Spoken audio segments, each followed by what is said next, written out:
sekali sudah bersama kami di sore hari ini di Afternoon Business Talk yang luar biasa kolaborasi dan sinerginya hari ini disiarkan langsung di beberapa media secara serentak. Saya ingin menyapa dulu untuk Anda yang mendengar dan menyaksikannya di smartcitymakassar.official, di smartcitymakassar.com, kemudian juga di Venus Radio FM, di RRI Pro 194,4, di Radio Suara Slebes 91,7 FM, dan kemudian di RAS FM 99,6 FM ya.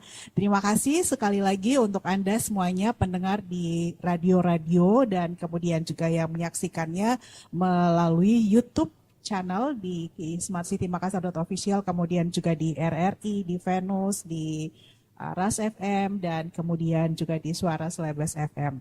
Nah, hari ini merupakan hari yang spesial karena satu hari menjelang 17 Agustus yang ke-78. Hari ini di Makassar, untuk Anda yang mungkin berada di luar kota Makassar sedang ramainya karena persiapan untuk upacara 17 Agustus. Kemudian juga nantinya di minggu depan ada perhelatan akbar di kota Makassar seperti biasa di setiap tahun, dan kali ini itu akan dilaksanakan tanggal 23 sampai 27 Agustus 2023 yaitu F8. Nah, akan ada apa saja nanti di F8, kemudian dari 17 Agustus ini ada agenda apa saja, aktivitas apa di kota Makassar. Hari ini di Afternoon Business Talk yang kita siarkan secara langsung dari Mezzanine Lounge di Golden Tulip Essential Makassar Hotel di Jalan Hasanuddin Makassar, sebuah hotel yang berada di pusat kota Makassar yang sangat strategis yang bisa Anda kunjungi atau mungkin bisa Anda pergunakan menghabiskan waktu staycation, atau Anda ketika berkunjung ke kota Makassar bisa langsung ke Golden Tulip Essential Makassar Hotel ini. Baik, bersama saya Silvana kita akan memulai di Afternoon Business Talk hari ini yang judulnya, temanya adalah Makassar Melaju, Indonesia Maju ya. Baik, Anda juga bisa meninggalkan jejak nanti di YouTube, bisa menelpon ke berbagai radio jika ada yang melakukan siaran langsung di hari ini. Jika Anda ingin ada yang disampaikan ataupun ingin berkomunikasi langsung dengan narasumber kami di sore hari ini. Baik, untuk Anda semuanya kita akan memperkenalkan dulu narasumbernya di siang hari ini atau sore hari ini di Afternoon Business Talk sambil kita minum kopi dan teh di sore hari ya. Hari ini saya sudah bersama dengan Kepala Bapeda Kota Makassar, Bapak Helmi Budiman. Assalamualaikum Pak Helmi. Ya, waalaikumsalam warahmatullahi wabarakatuh. Ya. Terima kasih ya Pak. Kita ingin juga mengucapkan selamat kepada beliau karena baru dianugerahi lagi ya, putri kedua ya. Iya, terima kasih. Ya, selamat sekali lagi. Semoga sehat ya Pak ya. Kemudian juga di sore hari ini saya sudah bersama dengan Direktur Utama PT Festival 8 Indonesia. Betul. Betul ya? Ya, oke. Bapak Wawan Setiawan. Sofyan Setiawan. Selamat sore, Pak. Selamat sore. Waalaikumsalam warahmatullahi. Ya, ini senior ya, Kanda Wawan ya. Yang ini biasanya kalau di setiap tahun itu dikejar-kejar sama wartawan ya untuk perhelatan F8. Nah, untuk Anda yang di luar kota Makassar, Makassar ini juga perlu kami sampaikan begitu melesat ya, begitu melesat setelah COVID 2020-2021 ya, setelah 2 tahun kita terserang COVID. Dari mana saja sebenarnya sektor-sektor penyumbang pergerakan cepat ekonomi di kota Makassar yang terus bergeliat ini, inilah yang nanti akan coba kita share, diskusikan dengan Pak Helmi Budiman. Pak, Makassar pertumbuhan ekonominya cukup fantastis ya di semester 1 ini ya, dan berbagai macam penghargaan, berbagai macam pencapaian yang sudah ditorehkan oleh pemerintah kota Makassar di bawah kepemimpinan Bapak Dani Pomanto ini juga sangat fantastik ya. Event-event internasional nasional itu banyak dipusatkan di kota Makassar. Sejauh mana agenda-agenda ini turut memberikan andil yang besar terhadap kontribusi pergerakan ekonomi di kota Makassar, Pak Helmi? Iya, memang untuk beberapa tahun terakhir dari tahun 2021 sampai dengan tahun 2022 kemarin Makassar itu kita cukup terpengaruh dengan adanya COVID. Dan kita tahu sendiri kita sudah pernah menyentuh angka minus 1,2, pernah kita menyentuh angka rebound di angka 4, dan alhamdulillah tahun lalu kita sudah berhasil survive di angka 4,7 kalau nggak salah untuk pertumbuhan ekonomi. Dan alhamdulillah untuk semester 1 sekarang ini kita sudah di angka 3% lebih, mudah-mudahan 4% lebih, dan inflasi kita sudah berhasil turunkan di kisaran 3%. Nah, mudah-mudahan ini terus memberikan dampak yang cukup luar biasa, karena kalau kita melihat dari awal tahun sampai dengan bulan kemarin itu sudah banyak event yang kita lakukan di Makassar. Contoh mungkin salah satunya kita sudah berhasil melakukan yang namanya MENEC, Multilateral Naval Exercise Komodo. Kemudian kita juga melakukan perhelatan Akbar Apexi, rapat kerja nasional Apexi, yang kita mengundang kurang lebih dihadiri 5.000 sampai 10.000 orang, yang nilai transaksinya di kisaran 50 miliar, ini luar biasa. Kita juga sudah mengundang kemarin ASEAN Architect Forum, melakukan perlihatan di Makassar, dan insya Allah minggu depan, tadi kita sudah sampaikan di awal, bahwa minggu depan kita akan punya lagi perlihatan yang lebih dahsyat lagi. Nah, kalau event kecilnya ya tentu kita tidak perlu sebut, karena tiap minggu itu ada event-event kecil yang dilaksanakan oleh berbagai pihak, mungkin dari pemerintah maupun juga swasta. Nah, minggu depan ini kalau boleh dibilang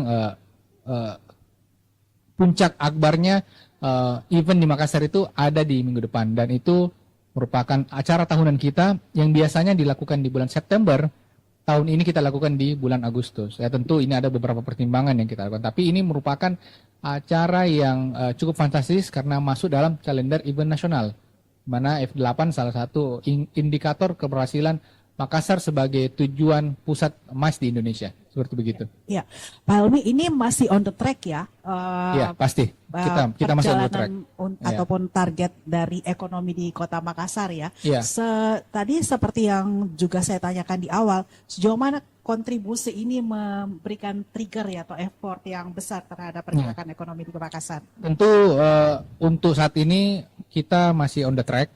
Meskipun sebenarnya minggu lalu waktu kami mendapatkan report atau mendapatkan monitoring evaluasi dari Kemendagri dalam hal ini, waktu rapat inflasi, Makassar termasuk daerah yang kita berhasil menurunkan inflasi dari year to date atau mungkin month to month, itu kita berhasil menurunkan, tetapi secara realisasi belanja kita termasuk yang terendah.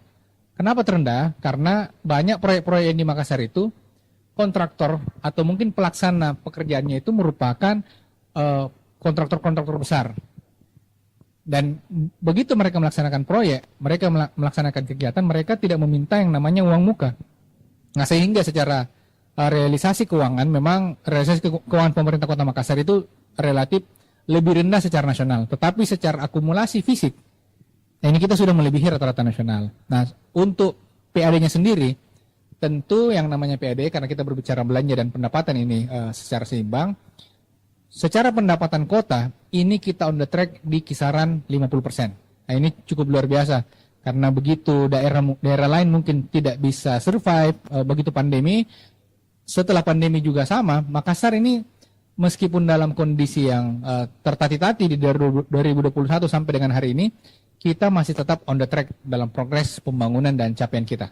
Ya, Pak Helmi, ini juga kan tidak terlepas dari bagaimana pemerintah kota merumuskan formulasi branding ya Kota Makassar, dan khususnya ini juga sebagai bentuk optimisme dari Pemkot Makassar, bagaimana Makassar ini bisa survive dan bisa unjuk gigi lah di kancah nasional maupun internasional dari sektor pariwisata.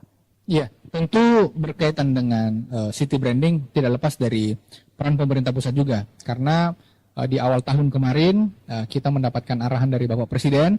Bapak Presiden menginginkan bahwa setiap daerah itu punya kekhasan, ciri khas tertentu. Sehingga diskusi terakhir dan Bapak Wali Kota juga sudah memilih brandingnya bahwa Makassar itu terkenal akan kulinernya. Nah, sehingga awal tahun kemarin kita memilih Makassar sebagai kota makan enak. Nah, ini yang sekarang kita gencarkan. Bagaimana caranya dengan keunggulan kita di sektor kuliner, salah satu sektor yang cukup seksi di Makassar, yang punya banyak pelaku usaha di dalamnya, Ini yang terus kita giatkan. Kita berupaya banyak event yang mengarah ke sana. Kemudian kita mengarahkan banyak mungkin nanti tourism atau paket-paket wisata yang kita jual itu berkaitan dengan kota makan enak di Kota Makassar, begitu. Kota makan enak itu branding sekaligus tagline. Yes, iya. Oh, Ini merupakan branding secara nasional. Sementara kita urus di Haki, mudah-mudahan dalam waktu dekat kita memperoleh hakinya. Jadi begitu bilang Kota Makassar, pasti bicaranya kota makan enak. Oke. Seperti begitu. Dari industri makanan ya, ini karena Iya. kita bersiaran langsungnya dari hotel, sejauh mana itu disosialisasikan dan seperti apa interpretasi di tingkat pelaku untuk Makassar Kota Makan Enak Iya. ini? Tentunya begitu kita launching slogan atau mungkin tagline Kota Makan Enak di Februari kemarin pada saat rapat koordinasi khusus, kita sudah mengannounce kepada seluruh pelaku UMKM untuk menggunakan slogan Kota Makan Enak. Begitupun seluruh event yang ada di Kota Makassar yang berkaitan dengan mungkin event pemerintah kota atau mungkin event yang dilaksanakan oleh pihak swasta, itu wajib menggunakan slogan Kota Makan Enak. Jadi betul-betul kita memansifkan ini supaya begitu orang cari kuliner yang enak di Indonesia, pasti ingatnya tentang Makassar, seperti Nah, begitu iya. ya. Dan yang dimunculkan adalah kuliner-kuliner tradisional Makassar ya? Pasti, ya. Oke. Nah, satu hal lagi nih sebelum saya ke Mas Wawan ya, Pak Wawan ya. Makassar yang sebegitu optimismenya dengan pembangunan dan pengembangan ekonomi melalui sektor pariwisata, adakah yang sementara ini dirumuskan semacam formulasi begitu Pak Kaban? Iya. Helmi ya? Tentu begini, karena Makassar ini kita punya keunggulan yang cukup luar biasa di sektor jasa, khususnya mungkin MICE. Sekarang teman-teman di Dinas Pariwisata itu sementara menyusun rencana pariwisata Kota Makassar. Dan mudah-mudahan dalam waktu dekat dari DPRD Kota Makassar ini segera menyetujui, karena begitu disetujui tentunya secara perencanaan khusus kepariwisataan ini kita bisa eksekusi lebih rinci lagi. Nah, sekarang kan memang kekurangannya kita tidak bisa mendapatkan budget yang cukup besar dari pemerintah pusat karena secara aturan Perda itu kita tidak punya perencanaannya. Kalau kita punya, tentunya bukan lagi APBD yang kita bisa minta. Kita bisa nanti meminta anggaran DAK atau mungkin dana dari pemerintah pusat yang khusus bisa membantu teman-teman di pariwisata atau mungkin sektor kuliner nantinya untuk mengembangkan bagaimana Kota Makassar ini menjadi kota makan enak nanti di Ya. selanjutnya. Ada dua agenda yang menanti setelah ini kan Pak Helmi, besok 17 Agustus. Kemudian tadi sudah disentil adalah F8 yang merupakan puncak ya dari event-event di Kota Makassar. Sejauh mana optimisme ya dari dua event terakhir ini juga bisa memberikan agregat yang positif untuk ekonomi di Makassar? Ya, tentu kami dari perencanaan itu tetap sangat-sangat optimis dengan pertumbuhan ekonomi kita meskipun secara dunia kita ada krisis yang terjadi. Kalau kita rasa mungkin sekarang ada El Nino yang betul-betul memberikan dampak luar biasa terhadap pangan dan perubahan iklim di Makassar termasuk salah satunya. Kemudian ada krisis-krisis lain, mungkin kita tahu kemarin ada kejatuhan bank di Silicon Valley, kemudian banyak terjadi kekacauan di dunia ini, tapi tetap Makassar itu kita tetap berupaya tetap optimis dengan pertumbuhan kita, karena kalau kita pemerintah sudah tidak optimis, ini berbahaya. Jadi tetap kami memberikan upaya-upaya supaya bagaimana Makassar ini tetap bisa survive dalam kondisi kekacauan dunia, begitu. Oke, kita tahan dulu ke Pak Helmi Budiman ya. Beliau tahu banyak pasti ya apa saja dan pasti akan semakin atraktif, bukan atraktif ya, semakin bersemangat ya karena Makassar dari sektor pariwisata memang lagi sedang giat-giatnya, lagi sedang seksi tadi ya beliau sampaikan. Sekarang kita akan ke Pak Wawan. Pak Wawan ini yang punya gawe nanti ya untuk F8 ya dari PT Direktur Utama PT Festival 8 Indonesia ya Pak Wawan. Sebelum bicara F8 yang 2023, Pak Wawan mungkin bisa kelas balik ya untuk F8 di beberapa, ini keberapa nih Pak Wawan? Sekarang kelima. Kelima. Oh oke. Kelima setiap tahun ya berarti? Setiap tahun. Setiap tahun. Nah Pak Wawan dari Sorry, keenam. Keenam ini. Oke. Keenam ini. Lupa. Jangan sampai salah ya Pak Wawan. Oke Pak Wawan, dari 5 sebelumnya seperti apa nih F8? Ya, kalau kita tarik balik, memang ada sejarah bahwa F8 ini pernah menjadi event yang dimiliki oleh pemerintah kota. Gitu ya. Jadi di tahun 2016 ada 3 kali penyelenggaraan sampai tahun 2018. F8 ownernya adalah pemerintah kota Makassar. Nah di tahun awal 2016 itu memang itu adalah tahun coba-coba, karena saya tahu juga pada saat itu belum teranggarkan secara sistematis tentang penyelenggaraan F8.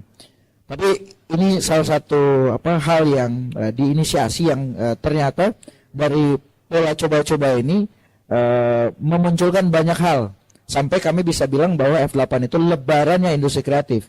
Itu hal pertama yang kita kemudian munculkan di tahun 2016. Kami ingat bahwa pertama kali penyelenggaraan F8 jumlah pengunjung yang hadir di F8 itu 165.000 orang. Jadi selama 3 hari penyelenggaraan itu orang keluar masuk ke F8 itu 165.000 orang. Baru 1 kali penyelenggaraan dengan transaksi itu kurang lebih sekitar antara 8 sampai 10 miliar di tahun pertama penyelenggaraan. Sehingga akhirnya di tahun berikutnya waktu itu Dinas Pariwisata sebagai leading sektornya kembali mengundang kami, karena pada saat itu posisi kami sebagai kurator, dan menantang kita untuk bisa tidak kita selenggarakan di 5 hari. Dan alhamdulillah di tahun kedua itu sudah mulai terlihat pencapaian-pencapaian lain selain kita bicara pengunjung, kemudian dari sektor kuliner itu juga menjadi hal yang cukup seksi di F8, karena setiap kali kita buka ruang untuk bisa mendaftar itu yang pertama habis gitu. Jadi memang itulah kenapa Makassar kemudian mendapat julukan kota makan enak, karena salah satu parameternya F8 juga gitu. F8 3 kali penyelenggaraan pertama dengan pemerintah kota itu kuliner pasti jadi favorit. Kemudian di tahun pertama kami kelola secara mandiri di tahun 2019 itu tetap menjadi favoritnya penyelenggaraan F8. Nah, konten-konten lain memang yang menjadi pemanis di F8 itu justru juga kemudian setiap tahun mendapatkan perhatian yang cukup baik secara lokal maupun nasional. Itu juga terbukti dari beberapa pengakuan secara nasional yang diterima oleh F8. Oke, secara konsep ya yang ditawarkan kepada pemerintah Kota Makassar ya untuk bisa tetap optimisme mensupport ya penyelenggaraan F8 ini seperti apa Pak Wawan? Untuk 2023? Ya, boleh. Oke, 2023 kita sudah bicara adalah step up, jadi jauh lebih terbang jauh lebih tinggi, melangkah jauh lebih lebih luas seperti itu. Kira-kira itu yang menjadi dasar pemikiran awal yang kemudian mencetuskan satu tema besar, yaitu the next gen treasure, the next gen treasure. Artinya kami berharap bahwa setiap penyelenggaraan F8 itu menjadi orang-orang itu jadi terremind, orang-orang itu jadi merasa bahwa ada yang dikenang tentang F8. Nah, kali ini kita menganggap bahwa masa depan F8 atau apa yang terjadi di akan datang itu karena orang mengenal atau mengingat apa yang terjadi hari ini di saat penyelenggaraan F8. Dan siapa itu? Sudah pasti itu adalah generasi milenial, sudah pasti itu adalah generasi Gen Z yang kemudian setiap tahun hadir di F8, dan nanti mereka lah yang akan mengganti kita untuk menyelenggarakan F8. Karena kami berharap selepas 2023 F8 masih tetap bisa eksis. Karena itu tadi kami tetap menjaga bahwa F8 masih tetap menjadi lebarannya industri kreatif di Kota Makassar. Ya, kalau tahun ini ada berapa banyak peserta yang nanti? Total sekarang saya rinci lebih detail lagi. Kuliner itu kalau kita bicara UMKM kuliner sudah ada 96 tenan yang tahun lalu kita cuma 72, kemudian berkembang jadi 96. Hotel dan resto juga bertambah dari yang tahun lalu cuma ada 8, sekarang kurang lebih sekitar 12. Kemudian UMKM yang dulunya sempat berbayar sekarang ini menjadi UMKM yang salah satu yang kita konsepkan bagi partnersnya kami. Jadi kalau mau ikut F8 atau terlibat untuk mendukung F8, maka mewajibkan untuk UMKM binaannya ikut. Nah, sekarang ini sudah terdata 13 UMKM yang hadir di F8, UMKM binaan. Gitu. Jadi kalau total secara keseluruhan partisipan itu sudah angkanya kurang lebih sekitar 250-an partisipan. Oke, iya. Sebelum kita lanjutkan lagi, saya sedikit lagi ke Pak Helmi. Pak, tadi kan dari penjabarannya Pak Wawan bahwa begitu banyak melibatkan UMKM ya, lebarannya UMKM ini F8. Nah, dari pemerintah kota sendiri program-program seperti apa sih yang diluncurkan Pak? Karena UMKM ini kan juga sebagai penopang ya ekonomi kita. Ya, tentu kalau berbicara UMKM ini adalah salah satu subsektor yang paling menarik di Kota Makassar. Apalagi ya tadi dengan city branding kita yang baru, Makassar sebagai kota makan enak. Dan tahun ini kita sudah mendata kurang lebih ada sekitar 10.000 UMKM yang nanti kita akan inisiasi masuk ke dalam inkubator center. Ini akan kita latih bagaimana caranya UMKM ini mempunyai produk yang lebih bagus, branding yang lebih bagus, dan dia siap masuk di bukan hanya pasar nasional, kita akan siapkan mereka masuk dalam pasar internasional. Ini yang kita sementara upayakan dan tahun ini sudah berjalan. Sekarang sudah dari kurang lebih 200 UMKM yang kita sudah kurasi dari ada 3 step atau 3 tahapan. Sudah ada 3 yang sudah masuk dalam tahap akselerasi atau tahap mereka bagaimana caranya dimasukkan di pasar global seperti begitu. Memang upaya-upaya untuk meningkatkan UMKM karena kita berharap Kota Makassar ini dia sudah bisa menjadi kota yang lebih kreatif, mempunyai banyak produk UMKM, mempunyai tidak hanya mengharapkan kunjungan orang datang ke Makassar, tetapi bagaimana caranya produk kita ini semakin dikenal secara global, seperti begitu. Oke, kita akan break dulu ya semua pendengar di Radio Venus, di RRI Pro 1, di Suara Selebas, dan di Ras FM, dan juga Anda yang menonton di smartcitymakassar.official, di smartcitymakassar.com. Ingat, kita bersiaran langsungnya dari Golden Tulip Essential Makassar Hotel. Di Independence Day ini ada berbagai paket yang bisa Anda dapatkan, potongan 50% yang Anda bisa gunakan mungkin kalau Anda ingin melakukan staycation di Kota Makassar, apalagi menjelang perhelatan Akbar di F8 ataupun dari masa libur panjang di 17 Agustus nanti ya. Kita akan menyaksikan dulu, melewatkan dulu video dari F8 akan ada seperti apa nanti di perhelatan tersebut, dan nanti kita akan lanjutkan kembali Afternoon Business Talk di sore hari ini, Makassar Melaju, Indonesia Maju.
Ya, baik, kita lanjutkan kembali untuk Anda yang masih terus menyaksikan diskusi kita di sore hari ini dalam Afternoon Business Talk Makassar Melaju untuk Indonesia Maju ya. Terima kasih untuk Anda yang mungkin baru saja stay tune, baru saja bergabung di Suara Slebes 91,7 FM, Venus 97,6, kemudian di RRI Pro 1 94,4 dan Ras FM di 99,6 ya. Terima kasih untuk Anda semuanya dan ingat kita bersiaran langsung dari Mezzanine Lounge di Golden Tulip Essential Makassar Hotel. Ada banyak paket Independence Day ya, serba 45.000 loh, bisa Anda nikmati untuk staycation selama libur 17-an ini sampai di hari Minggu, atau juga Anda ingin staycation ya ketika datang ke Makassar, mungkin juga untuk Anda dari luar kota Makassar dalam rangka mengunjungi Makassar untuk event Akbar F8 2023. Tadi kita sudah berbincang dengan Direktur Utamanya langsung, kemudian juga dengan Pak Helmi Budiman, Kepala Bapeda Kota Makassar. Pak Helmi, sedikit lagi nih, kan tadi itu juga sudah menyinggung ya bagaimana optimisme Makassar dengan pembangunan ekonomi melalui sektor pariwisata. Ini sepertinya dari awal tahun kan Makassar ini tidak berhenti dengan maisnya ya, event internasional, nasional semuanya. Nah, what's next setelah itu? Karena ini momentumnya kan akan ada ya, setiap tahun ada pasang dan surut. Tetapi untuk memaintenance ini agar bisa terus sustainable untuk program-program dari sektor khususnya pariwisata, bagaimana dengan geliat yang lain misalnya untuk investasi dan ini juga yang harus terus dimunculkan, bagaimana Pak? Iya, tentunya kita tidak bisa berhenti di pariwisata saja karena tentunya pariwisata ini, pemerintah ini hanya sebagai trigger. Dengan kegiatan-kegiatan yang kami bikin selama ini tentunya, ya contoh tadi mungkin F8 yang kita sudah bikin selama 3 tahun berturut-turut, setelah dia sustain, itu kita sudah serahkan kepada teman-teman di pelaksana swasta. Dan inilah yang nanti kita harapkan, begitu banyak nanti event-event yang setelah kita menarik minat orang-orang luar, selanjutnya pemerintah akan bergerak kemana? Nah, sekarang setelah itu sustain, tentunya kita akan masuk ke dalam perkembangan yang lain. Kita akan masuk ke sektor industri. Kita akan masuk ke dalam global ekonomi atau mungkin ekonomi Indonesia yang lebih kuat. Sekarang secara hitung-hitungan strategis, Makassar ini adalah kota yang paling dekat dengan IKN. Nah, kalau kita sebagai kota yang paling dekat dengan IKN, tentunya sebagai daerah penyangga, karena kami menghitung secara hitung-hitungan ekonomis, sebagai daerah penyangga, tentunya ikan ini akan menjadi salah satu pusat pertumbuhan ekonomi yang baru. Mungkin dalam 20-30 tahun yang akan datang. Dan tentunya sebagai daerah penyangga, pastinya kita akan mendapat setidaknya ya tetesan dari sana, atau mungkin limpahan, atau mungkin domino efek dari pertumbuhan ekonomi di sana. Sekarang bagaimana caranya Makassar sebagai daerah yang bisa kita kenalkan sebagai tempat orang bisa melakukan investasi yang baru. Ya. Makanya di next itu ya tentu kami dari Bapeda kita berupaya untuk membuat program-program yang baru. Nah, sebagaimana yang kita lihat hari ini kami memperkenalkan yang namanya Halo Makassar. Halo Makassar ini akan menjadi boleh kita bilang the next city branding. Ya. Kita berharap dengan adanya Halo Makassar ini akan menjadi city hub, menjadi tempat berkumpulnya para investor yang ada di luar sana, yang ada mungkin di luar negeri atau mungkin di luar kota Makassar. Kita akan pertemukan dengan seluruh stakeholder atau mungkin bahkan dengan seluruh pelaku UMKM yang ada di kota Makassar. Jadi dia akan menjadi city hub untuk semua jenis investasi yang ada di Makassar. Seperti begitu, di dalamnya akan ada konten yang berisi mungkin data-data sehingga orang bisa tahu bahwa ternyata di Makassar ini trennya yang ada sekarang mungkin mais. Jadi seluruh orang-orang yang mungkin bergerak di sektor mais itu bisa tahu di mana kira-kira kalau dia mau bangun hotel, di mana kira-kira event apa kira-kira yang bagus. Kalau jangan sampai nanti orang datang ke Makassar bikin event fashion ternyata tidak ada market share-nya. Nah, ini yang kita upayakan. Kita akan membuat Halo Makassar ini menjadi the next city hub. Secara ini digital. Bentuknya apa? Badan, lembaga atau ini akan menjadi lembaga di bawah teman-teman di Bapeda.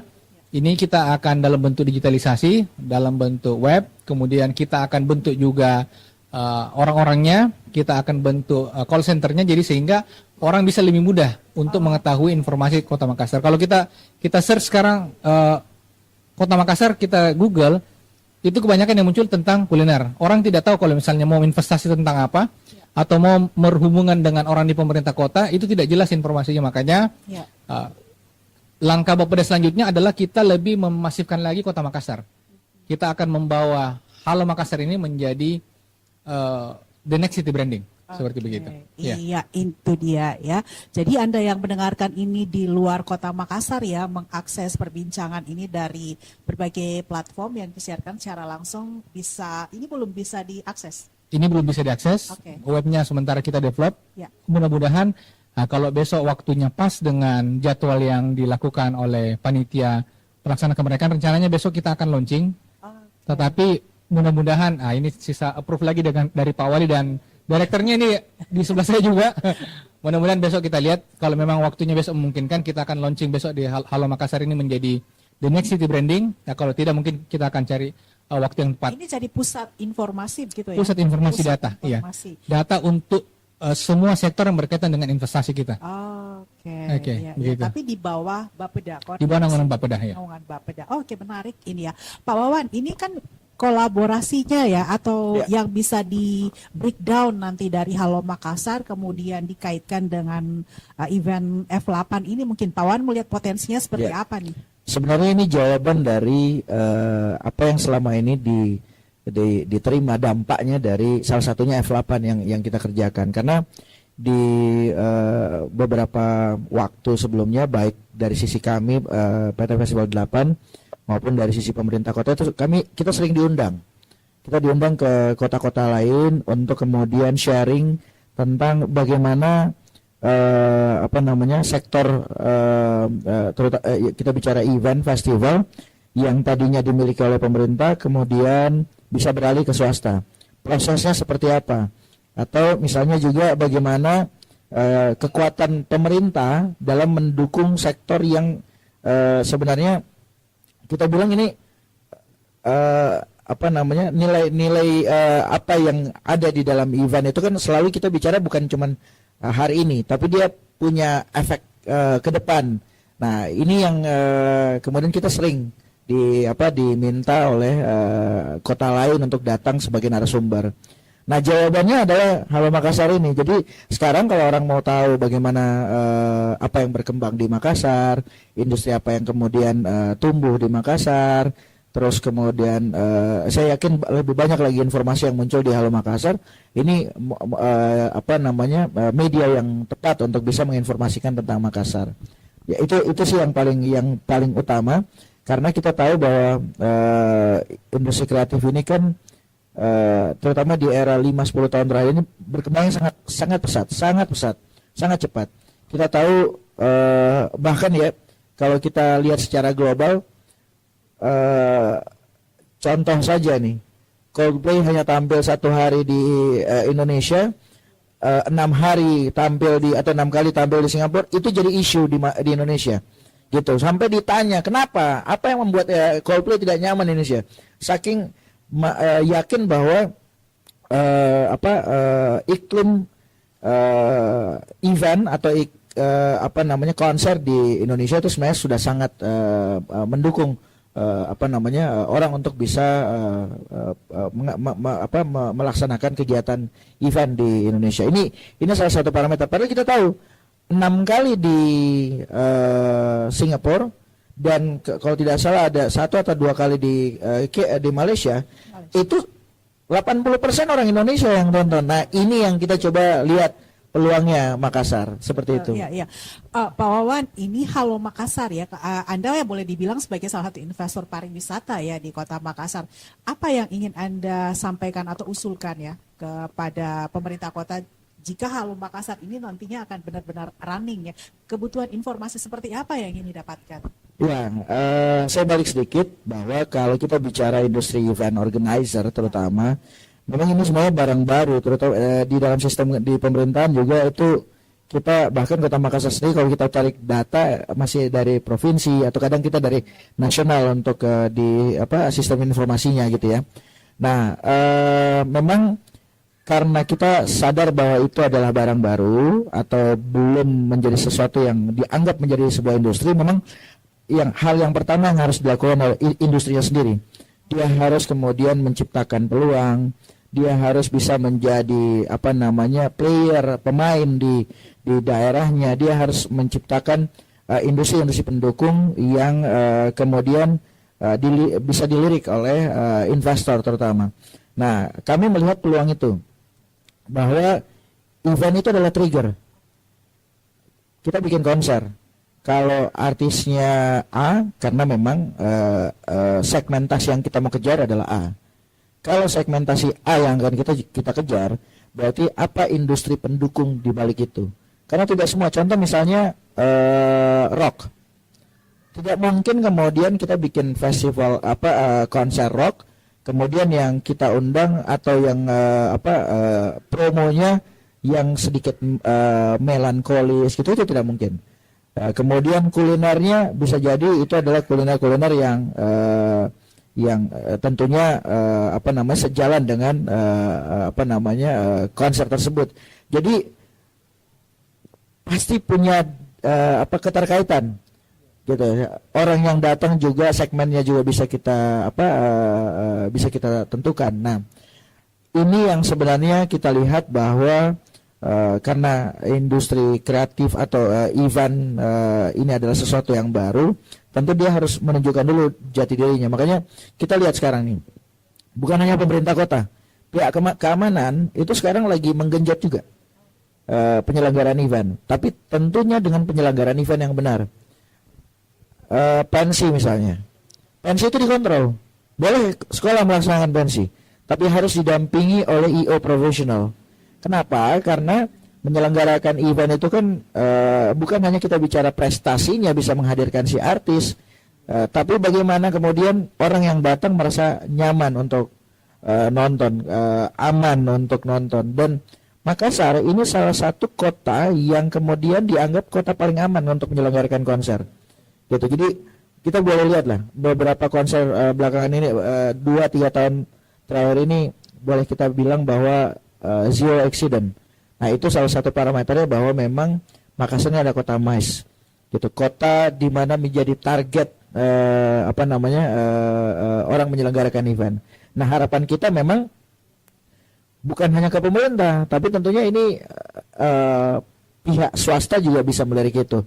Kalau kita mau bicara harapan yang lebih besar lagi, bahwa kami berharap memang pemerintah kemudian bisa memberikan ruang yang lebih baik untuk bisa menyelenggarakan konser.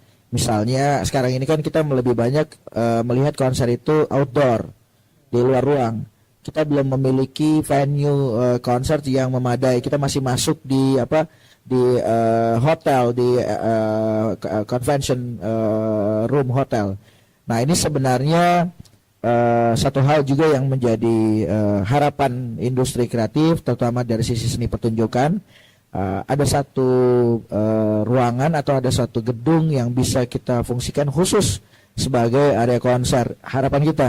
Tapi kemudian itu menjadi ruangan atau tempat multifungsi, pelaksanaan olahraga, itu hal yang lain. Tapi memang memenuhi standar penyelenggaraan event yang berkualitas. Oke, industri kreatif itu kan salah satunya juga dari pelaku ya, maksud saya. Betul. Dari para pelaku event organizer ini ya. Kak Wawan ini orang berpengalaman lah di kancah dunia event organizer ya. Setelah mati suri, setelah COVID, ini seperti apa sekarang kebangkitan dari teman-teman IO? Kalau kita bicara event di masa COVID bukan mati suri. Mati total. Mati total. Tapi itulah karena kami alhamdulillahnya karena mungkin terlahir sebagai sedikit lebih memiliki nilai kreativitas sehingga tidak ada yang mati beneran gitu kan pada saat COVID. Saya kemudian akhirnya diberi kesempatan ada di bisnis yang lain yang mendukung kondisi pada saat COVID. Kemudian beberapa teman-teman juga di event itu juga kemudian ada yang memiliki usaha kuliner atau usaha jasa yang lain. Saya pikir itu memang kemampuan bertahan hidupnya teman-teman IO lah seperti Iya, itu. oke. Di F8 ini kan berarti dari PT F8 sendiri itu juga ikut melibatkan teman-teman dari kalangan pelaku IO ini. Ya, jadi memang sebenarnya kalau kita lihat secara keseluruhan yang terlibat di dalam penyelenggaraan F8 atau di dalam area F8 itu kan bukan hanya sekedar UMKM. Banyak komunitas-komunitas lain yang terlibat gitu ya. IO lain iya. Karena contoh misalnya begini, dan ini sejarah dalam penyelenggaraan F8, salah satu perusahaan multinasional itu kemudian, jadi biasanya kan mungkin kalau dilihat F8 event daerah gitu, terlaksana di Makassar gitu ya, jadi kurang dilirik sama perusahaan multinasional. Tahun ini kita punya sejarah baru karena kita didukung oleh salah satu perusahaan multinasional. Kami melakukan komunikasi dan dealing itu langsung di pusatnya. Jadi tidak melalui cabang atau kantor penghubungnya di Makassar. Itu salah satu hal, artinya F8 sudah memang dianggap sebagai event nasional. Sudah dianggap bahwa ini bisa mewakili salah satu event. Artinya kalau kita lihat prestasi F8 menjadi salah satu event dari 10 event Karisma Event Nusantara, top 10 Karisma Event Nusantara, ini bisa terwakilkan. Karena menarik minat investor untuk bisa mensupport F8. Nah ini peluang baik dan juga menjadi trigger juga buat teman-teman penyelenggara promotor yang lain bahwa Makassar itu boleh ada di Sulawesi Selatan. Makassar itu bukan Jakarta, tapi dia bisa menjadi sentra penyelenggaraan event berskala nasional. Nah, kalau sudah ada venue-nya, saya yakin kamu pun berani untuk international event. Iya, oke. Ini mumpung disiarkan langsung oleh berbagai macam media, Pak Wawan bisa spill out dulu nih. Ada apa di F8 tahun ini? Tahun ini yang pasti kita hal yang spesial, pasti 5 hari. Kemudian kita juga ada 5 desainer internasional dari Singapura, dari Laos, Vietnam, Malaysia, dan Filipina. Kemudian total ada 11 negara yang berpartisipasi. Selain 5 tadi ada Jepang, Australia, kemudian India, Portugal, Prancis itu juga hadir di F8. Komunitas panggung konser kita ada 1 yang sudah pasti dan sudah bersiap untuk tampil nanti, ada Coklat, kemudian ada Malik The Essential, kemudian ada Ipang, ada Lobo, ada banyak lah nasional, Feby Putri gitu ya, ada Solja gitu ya. Jadi banyak karena memang itu tadi karena lebarannya industri kreatif, jadi ya semuanya tumpah di F8. Oke, aksesnya bagaimana nih Pak? Aman. Ya, akses masyarakat. Ya.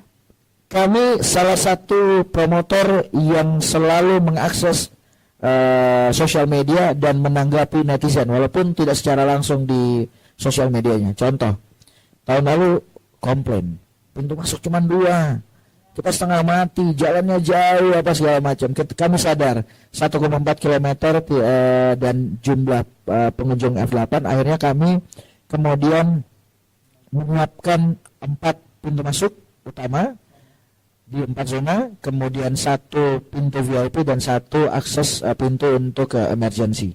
Jadi total ada 6 akses masuk.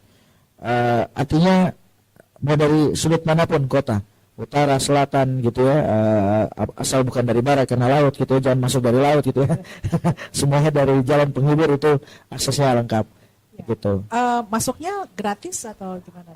Nah ini. Akhirnya harus berbayar sejak tahun 2019. Kita sudah berbayar karena memang kami kelola secara mandiri swasta. Tapi kami yakin bahwa tiketnya juga sangat bersahabat dengan banyaknya konten-konten yang memang disukai oleh masyarakat. Tahun ini kita menerapkan tiket 20.000 untuk masuk. Nah, kalau tahun lalu itu kan ada tiket konser. Nah, sekarang tidak ada tiket konser. Oh, 20.000? Hanya 20.000 semua wahana. Itu yang pertama. All access. All access ya. 20.000. 20.000. Nah, kemudian kalau teman-teman ini salah satu konsistensi dari F8. Peduli dengan lingkungan hidup. Kita bijak terhadap plastik. kita mengajak masyarakat kalau mau masuk bayar 50%, cukup bawa 2 botol plastik seukuran ini 600 ml. Dua saja sudah dapat potongan 50%. Hanya masuk 10.000 sudah nonton sekian banyak artis. Masuk konser ya? Termasuk konser. Oke. Nah, tapi Ya. spill kan? Ya. Spill dikit kan? Ya benar. Ada satu hari yang mungkin harga tiketnya harus kita naikkan. Oke. Dengan pertimbangan bahwa ini adalah gongnya Apa itu, artis. kawan? Pembukaan. Gongnya artis. Pembukaan. Bukan, justru pembukaan itu ini. Oh, enggak free juga, Pak. Tapi ada satu hari yang mungkin kita nanti akan sampaikan secara resmi berapa harga tiket pada hari itu. Tapi ini pertama kali loh, karena medianya cukup banyak, jadi pertama kali saya sampaikan bahwa akan ada satu hari yang nilai tiketnya kita harus lebihkan karena ada pertimbangan-pertimbangan lain, termasuk menyaring orang yang akan masuk ke F8 ya. Tapi Sampai tetap terlalu potongan 50% ya? berlaku tetap potongan 50% untuk program plastik bijak plastik Ya, seperti itu, meskipun di hari yang spesial itu. termasuk di hari yang spesial. Oke. Ya, jadi selalu diikuti karena setiap menit bisa ada informasi baru. Nah gitu. F8 Makassar. Iya, F8 Makassar. F8 Makassar. Oke deh, gitu ya untuk Anda yang mendengarkan di sore hari ini ataupun menyaksikan. Siapkan kalau ketemu botol-botol plastik ya, sampah-sampah plastik boleh dikumpul ya. Bisa dapat potongan 50% ketika mengunjungi F8 nanti di minggu depan tanggal 23. Oke Pak Wawan, sebelum saya memberikan closing statement ke Pak Helmi, Pak Wawan dulu nih harapannya nanti untuk F8 ataupun event-event ke depan ya di Kota Makassar. Seperti sempat saya sampaikan bahwa F8 itu adalah trigger atau event itu adalah trigger. Kalau kita bicara event, saya balik ke F8 adalah trigger. Kami berharap bahwa teman-teman event organizer, protokol promotor itu tidak berhenti untuk berkarya, tidak berhenti untuk menghadirkan event-event berkualitas di Kota Makassar, karena kita sadar dan saya yakin teman-teman industri pun sadar bahwa bukan karena Makassar haus hiburan, memang kita butuh hiburan. Tapi Makassar bukan tipikal kota yang kelihatan seperti haus hiburan yang setiap kali konser itu ramai, tidak. Ada beberapa konser juga yang ternyata pengunjungnya sepi karena mungkin ada pertimbangan lain yang secara kreatif tidak sesuai atau tidak sesuai dengan segmentasi yang diharapkan oleh penontonnya atau yang ditargetkan gitu ya. Nah, makanya kami berharap bahwa teman-teman industri tetap berkarya, menyajikan yang terbaik bagi Kota Makassar, dan yang paling penting bahwa pemerintah kota selalu membuka diri. Kita bisa berdiskusi, kemudian juga bisa memberikan ruang bagi teman-teman di industri kreatif untuk lebih banyak bisa berpartisipasi membangun kota ini dari industri kreatif tentunya. Ya, baik, terima kasih Pak Wawan Setiawan, Direktur Utama PT Festival 8 Indonesia. Oh, Sofian Setiawan. Nama udara Wawan. Oh iya, ada nama udaranya beliau ini kan. Oke, Pak Helmi, silakan untuk penutup kita di sore ini. Ya, terima kasih.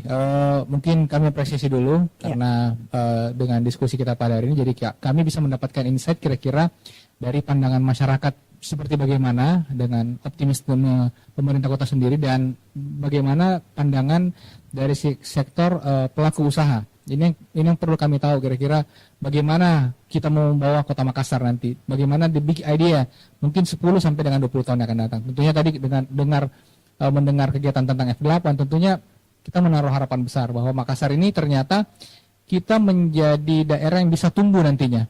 Nah, tentu dengan proyek-proyek nasional yang nanti akan ada dengan adanya IKN, kemudian akan adanya mungkin industri-industri baru dengan tumbuhnya daerah-daerah baru di Kota Makassar, kita berharap Makassar ini bisa semakin sejahtera ke depan, dan tentunya dengan kesejahteraan kota yang semakin bagus, masyarakatnya juga kita bisa tingkatkan sejahteraannya. Itu harapan kita.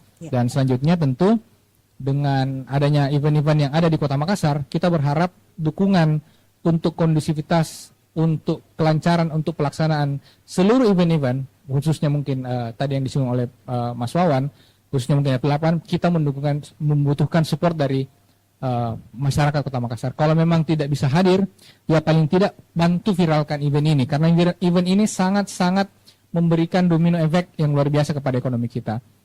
Kita dengar tadi sendiri bahwa F8 ini selalu mempunyai target yang cukup optimis. Tahun ini kita targetkan di kisaran 1 juta pengunjung yang hadir. Kalau 1 juta pengunjung saya yang hadir, kalau misalnya tadi bocorannya 20.000 saja yang dia bisa berikan untuk tiket masuk, artinya itu saja sudah ada 20 miliar perputaran uang. Bagaimana dengan pada saat transaksinya? Pasti lebih banyak lagi, dan begitu ada perputaran, ada transaksi, tentunya ekonomi kita akan semakin maju. Kalau ekonomi maju, ekonomi tumbuh, tentunya bisa masyarakat bisa semakin sejahtera, dan pastinya Indonesia bisa semakin maju. Begitu. Ya, terima kasih banyak Pak Helmi Budiman untuk waktunya, dan memang Makassar sudah melaju ya, melaju untuk Indonesia maju. Terima kasih, meroket ya kata teman-teman. Terima kasih ya untuk atensi Anda semuanya yang sedang mendengarkan ataupun menyaksikan Afternoon Business Talk kita di sore hari ini. Semoga kita bisa berjumpa di edisi berikutnya. Saya ingin mengucapkan terima kasih untuk Anda yang mendengarkan di Suara Celebes FM di 91,7, kemudian di Venus FM 97,6, di RRI Pro 194,4 dan di RAS FM 99,6. Juga Anda yang menyaksikannya melalui live YouTube di Smart City Makassar .official atau di smartcitymakassar.com ya. Mari jaga kondisi Makassar tetap aman, tetap layak, sehingga kita bisa menyaksikan Kota Makassar ini semakin melaju, berkontribusi yang paling besar untuk perekonomian di Kota Makassar untuk Indonesia maju. Selamat Hari Kemerdekaan ke-78 dari Mezzanine Lounge di Hotel Golden Tulip Essential Makassar Hotel. Kita cukupkan sampai di sini Afternoon Business Talk kita di edisi kali ini. Hari Rabu tanggal 16 Agustus 2023. Saya Silvana, sampai jumpa, selamat sore.